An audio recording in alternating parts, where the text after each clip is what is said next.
आज हम रूबरू हो रहे हैं पद्म विभूषण श्री राम सुतार जी से। प्रख्यात मूर्तिकार, नोएडा में रहते हैं। मैं उनको नमस्कार करता हूँ और मुझे अपार खुशी हो रही है कि मैं आज उनके स्टूडियो में उनके समक्ष बैठा हूँ। बहुत ही शांत चित्त और गंभीर स्वभाव के स्वामी, कला के प्रति उनकी जो आंतरिक अभिरुचि है, इनके कारण अनवरत कला साधना करते रहे और इतनी कलाकृतियाँ इन्होंने निर्माण की है जो विश्व में जगह जगह स्थापित की गई है, भारत के कोने कोने में लगी है और भारत सरकार ने इन्हें पद्म विभूषण से सम्मानित किया है और हम सभी कलाकारों के लिए, मूर्तिकारों के लिए एक प्रेरणा स्रोत है और निरंतर इनके कार्य चल रहे हैं। और मुझे इस बात की प्रसन्नता है कि आज हम इनसे कुछ बातें साझा करेंगे और जानकारी प्राप्त करेंगे कि किस तरह से इस क्षेत्र में वो आगे अनवरत कार्य कर रहे हैं। छोटे छोटे पत्थरों पे कुछ आकृति बनी हुई है जिसका शीर्षक इन्होंने दिया है, जहाँ मेरी नज़र वहाँ दुनिया बेखबर। एक बहुत ही बेहतरीन संग्रह है, तो उसके बारे में आपने कैसे उसको संग्रह किया, किस तरह से देखा? वैसे बचपन से ही मेरी आदत है, जंगल में घूमते घूमते खेत में जाते, पेड़ के तरफ नजर आते हैं तो पेड़ का जो आकार होता था पता चलता है कि एक आदमी का सर नजर आता है। कोई पेड़ है ऐसा है, कोई ऐसा कि पेड़ ऐसा खड़ा है, मतलब इस तरह से आदत थी पहले। उसके बाद फिर बाद में अभी यहाँ दिल्ली में आए तो ऐसे ही नदी के किनारे मतलब पत्थर होते हैं तो ऐसे उठा के देखे, उसके नज़र आते, मतलब आदत थी। क्या बात, तो ऐसे आदत है कि पत्थर इकट्ठे करते हो। क्या बात है, मतलब तो इस पैसे इकट्ठे हज़ारों ऐसे। अच्छा, कभी लोग नदी से ये रेता उठा के ले आते, रेता में कुछ ना कुछ निकलता था, कुछ ना कुछ वो मुझे, आकृति। हाँ, तो वो मुझे देख के नजर कुछ ना कुछ। तो ऐसे ही आदत नदी के किनारे इकट्ठा करते रहे। बाहर कंट्री में भी गए, कभी पत्थर देखा और उठा के कुछ करते रहे। इससे ये गिनी बुक में आ सकता है। जी जी बिल्कुल। मुझे यही ऊपर क्या प्रोग्राम ये होना चाहिए। कहा जाता है बनारस में हर कंकर संकर है, तो यहाँ हमें उसी रूप में जहाँ भी इनको कोई पत्थर या कोई टुकड़ा मिला उसमें कुछ न कुछ आकृति ढूंढ लेते हैं और उसमें उकेर देते हैं। जो एक संग्रह भी इन्होंने किया है, काफ़ी हजारों की संख्या में संग्रह है और निश्चित रूप से ये गिनीज ऑफ वर्ल्ड रिकॉर्ड में भी आ सकता है। किसी कलाकार के पास ऐसी संग्रह, इस प्रकार का कलेक्शन नहीं होगा शायद दुनिया में। तो मैं ये जानना चाहता हूँ कि क्या आपने कभी बनारस आने का मौका मिला? नहीं, कभी नहीं। तो कलाकार सृजन करते हैं और शिव जो होते हैं वो सृजन कर्ता कहलाते हैं।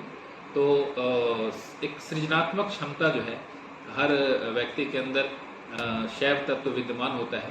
तो मैं बाबा विश्वनाथ से ये कामना करूँगा कि सर का आगमन एक बार बनारस हो और बनारस की धरती पे हो, क्योंकि बनारस हर व्यक्ति आना चाहता है और जब इनका आगमन होगा तो हमें लगता है कि बाबा विश्वनाथ और भी सारी संभावनाएं पैदा करेंगी। वैसे संभावनाओं से परिपूर्ण कलाकार हम श्री राम सुतार जी से मिल रहे हैं।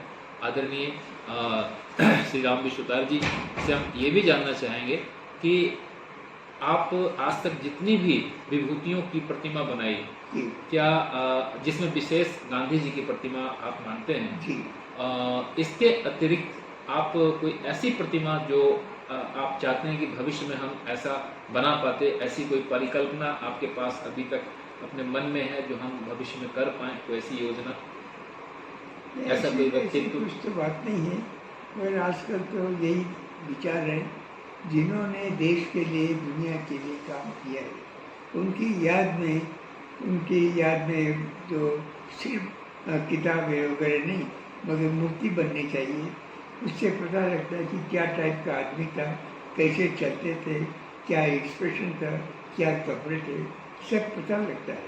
इसीलिए मूर्ति बनाना आजकल बहुत इम्पोर्टेंट है। जिन्होंने दुनिया के लिए काम किया है, इसकी मूर्ति जरूर बननी चाहिए और बनते रहते हैं। जी।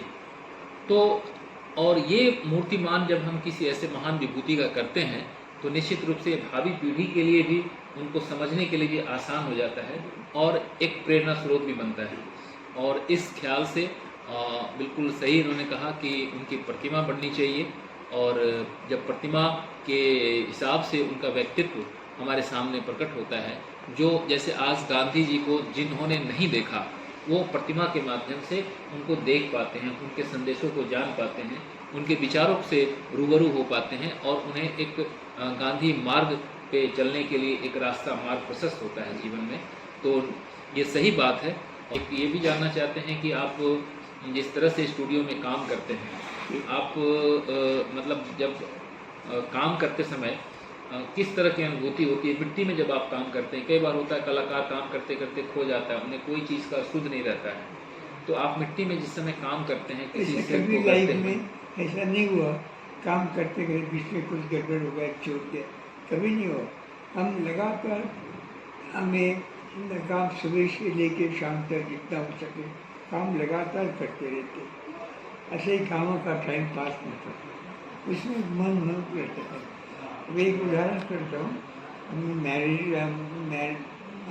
मैरिज हो गए थे, तो हम रहते थे, काम कर रहे थे स्टूडियो में। घर अलग था और स्टूडियो अलग था। तो हम एक दफ़े इतना बहुत ज़रूरी मुझे मूर्ति थी, एक गंगा की मूर्ति बनाने को जल्दी करके उसको करना था और उसको बाहर भेजना भी, मतलब पंजाब में।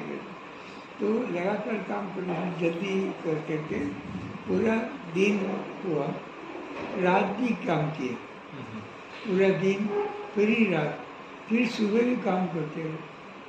यानी काम के दौरान कोई थकान फिर आपको उसके महसूस बाद नहीं हमारे मिशेल के कि अभी तक नहीं आए। होती?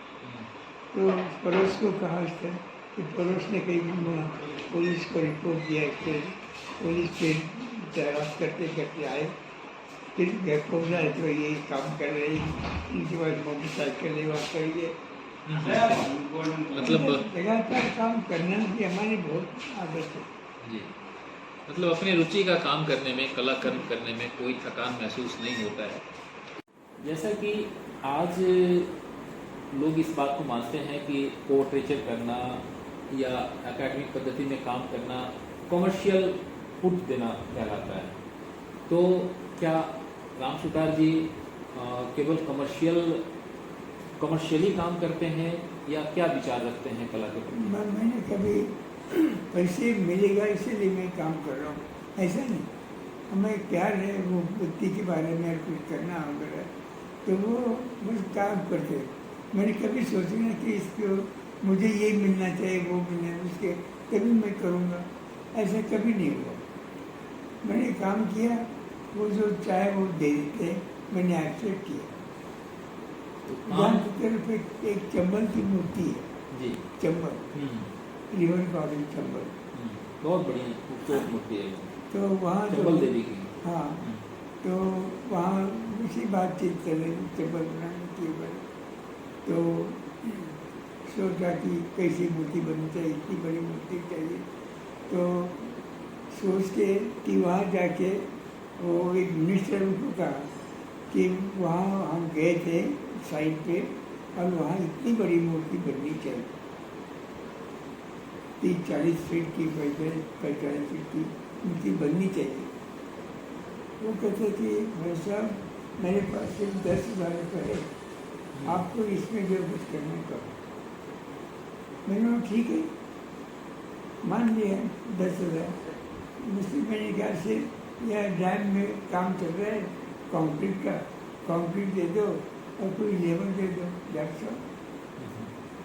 इसी तरह से मैंने पूरी मूर्ति वहाँ रह के, ऐसे ही एक कमरा लेके वहाँ रहे, तबानी छुपा था।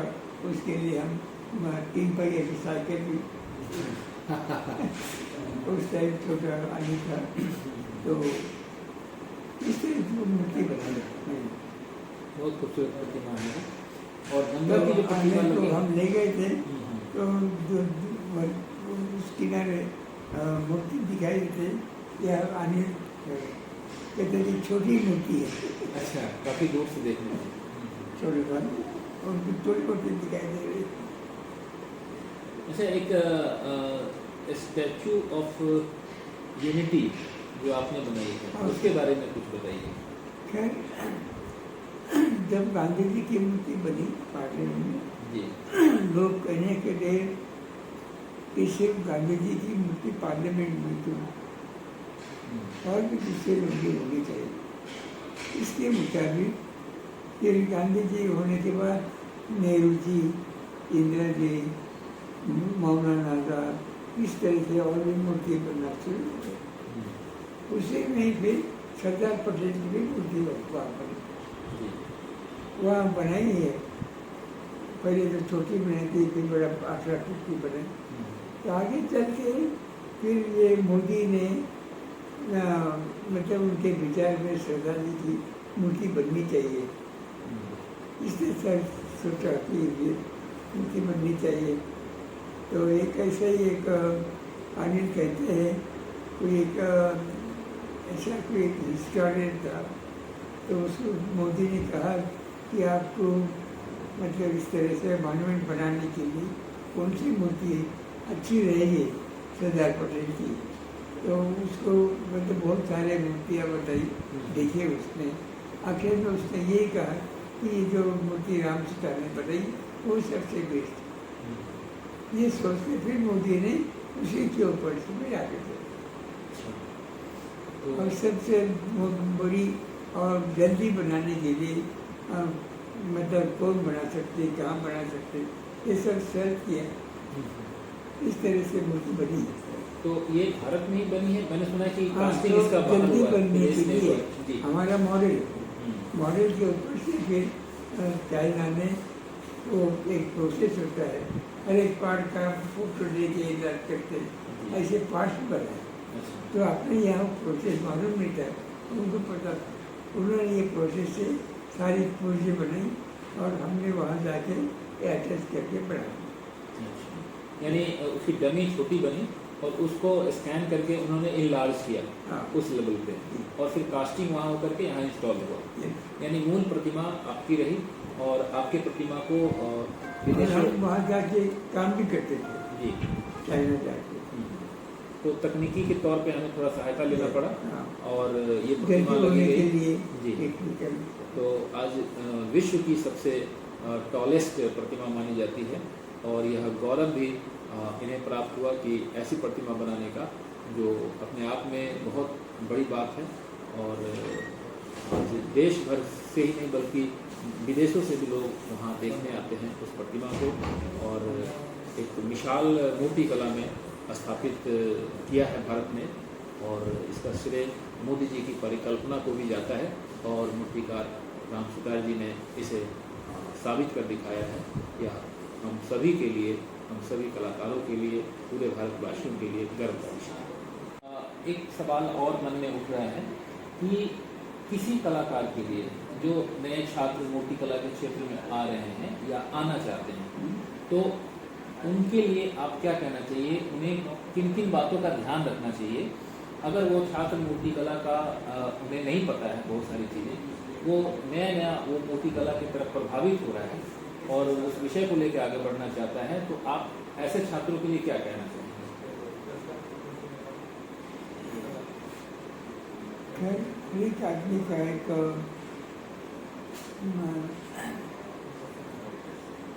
हेरिडिटी जिसको कहते हैं ना, जी, तो उसका एक इफेक्ट शरीर पे होता है, उसके मुताबिक वो काम करता है, उसके मुताबिक विचार करता है। आर्टिस्ट का भी वही हाल है कि कुछ ना कुछ उसके हेरिडिटी होती है, उसके मुताबिक काम करता है। तो आजकल जो स्कल्पचर है, पेंटिंग है, तो आप उसके मुताबिक वो काम कर रहे हैं। आजकल मॉडर्न मतलब जो मटेरियल है, पेंट है, ये उसमें काफ़ी काम करते हैं। अच्छा, एक सवाल ये है कि पोर्ट्रेट और पोर्ट्रेचर में अक्सर कुछ गलतफहमी सी रहती है, तो पोर्ट्रेट और पोर्ट्रेचर में क्या डिफरेंस है? पोर्ट्रेट जी हाँ ऐसा है, पोर्ट्रेट तो लोग इसी तरह से करते हैं, मगर स्पेशली उस आदमी का स्वभाव जानने के लिए उनके चेहरे पर जो मसल्स है उसके चेंजेस होने से मतलब स्वभाव पता चलता है। समझो आपके अंदर वो जो चीज़ें हैं इफेक्ट होते हैं कि ये आदमी तो गुस्से में काम कर रहा है, ये शांति से काम कर रहा है, इसके ऊपर तो ये इफेक्ट देना चाहिए। जो आदमी क्या कैरेक्टर का है वो आने के लिए चेहरे के मसल्स को स्टडी करना यानी चाहिए। उनका इंटरनल भाव चेहरे पे ऊपर हो जाता है, उसका व्यक्तित्व बढ़ता है, जी। जिसको हम पोर्ट्रेचर कह सकते हैं। और एक हूबहू उसकी शक्ल को बना देना, जो फोटोजेनिक होता है वो पोर्ट्रेट होता है। जी, तो ये सारी चीज़ें थी। आज हम बहुत सारी बातों का जिक्र हमने किया और बहुत सारी बातें अभी बाकी है। ध्यान रखिए और जुड़िए इस वीडियो के माध्यम से। अगर आपको अच्छा लगा तो आप कमेंट बॉक्स में ज़रूर लिखिए। और बहुत सारी बातें जब आप यहाँ आएंगे, इनके स्टूडियो में देखेंगे, या कहीं भी गांधी मैदान हो या संसद भवन के सामने की प्रतिमा हो या संसद भवन के अंदर प्रतिमा लगी हुई हो या देश के किसी भी कोने में राम सुतार जी की प्रतिमा आपको देखते ही पहचान में आ जाएगी। और उस प्रतिमा के सामने खड़े होकर के जब आप उसका अवलोकन करेंगे, गंभीरता से सोचेंगे, देखेंगे, तो आपको एहसास होगा कि उस प्रतिमा में क्या खासियत है, क्या खास बात है, क्या स्पेशलिटी है और क्या उसकी बनावट है। तो आपको स्पष्ट रूप से पता चलेगा कि का हर एक काम एक हस्ताक्षर है। और लता जी ने जैसा कहा कि मेरी आवाज़ ही मेरी पहचान है, आज राम सुतार जी के लिए मैं यही कहना चाहूँगा कि इनकी जो कलाकृति है वही इनकी पहचान है। धन्यवाद।